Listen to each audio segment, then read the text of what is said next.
Franz Kafka said, I was ashamed of myself when I realized that life was a costume party and I attended wearing my real face.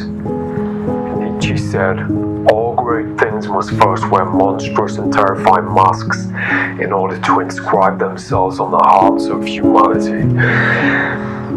I created a mask and a character for very different reasons, and I struggle to express, I struggle to get my words straight and say what I mean, so I'm just going to read something that I wrote in an automatic writing session whilst thinking about what this art means and what this expression means without removing anything from it by the explanation, because obviously there's a fear that being understood is the death of art. Just let me read it. This is therapy. This is meditation, a strange and unique practice that either sets me free from the unbearable frequency of convention or simply distracts me from it. Either way, it works. Art is anything that moves you, so art can be anything. For me, it's whatever moves me out of my pain, but I'm under no illusion that there is a cure.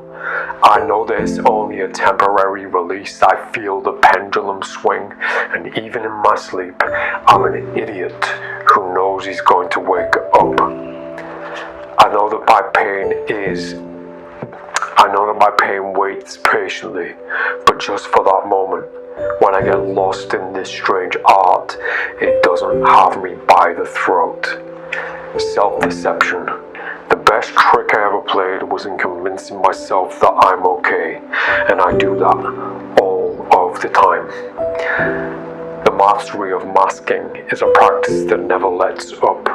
I'm always performing, especially when I'm alone, and I'm always alone. It is the practice of language and mannerisms that control the outside perception, or at least aim to control the outside perception. Can I show them an artist who's just at the edge of acceptance so that they recognize the madness but don't diagnose it? He is strange in a normal way. I'm mostly chasing the first line, the first shot, the first time, and in my lies I convince myself that I'm set free by this performance, a complete submission at the whim of this art. But deep down, I know it's not real. I know that magic is dead, and I burn my hands protecting a flame that doesn't exist, and it is a beautiful deception. This body doesn't feel right, it doesn't feel like mine, it doesn't accurately reflect or represent the me that I know.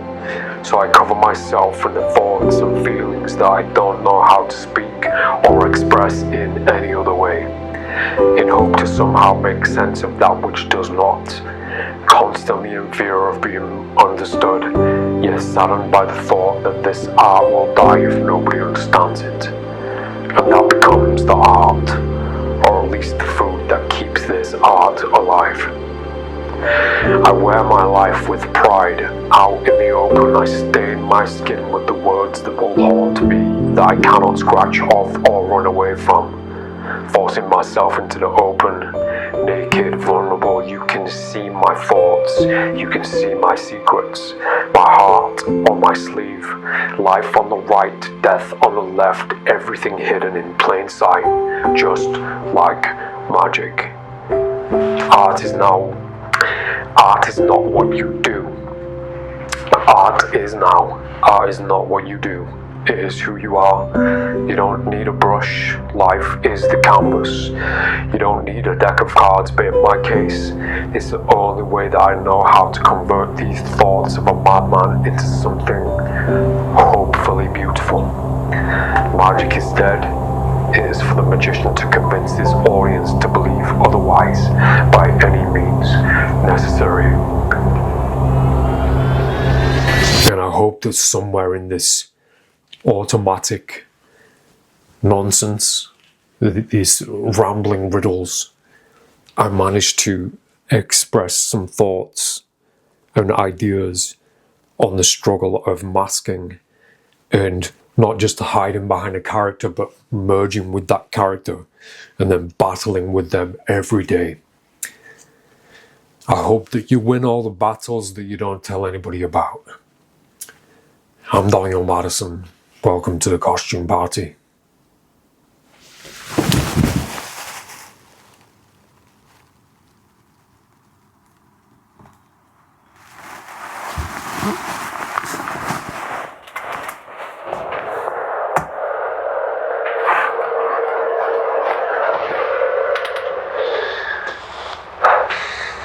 I don't even, I'm not sure, Charlie. Like I know what I want to say. I know what I'm trying to say. But when I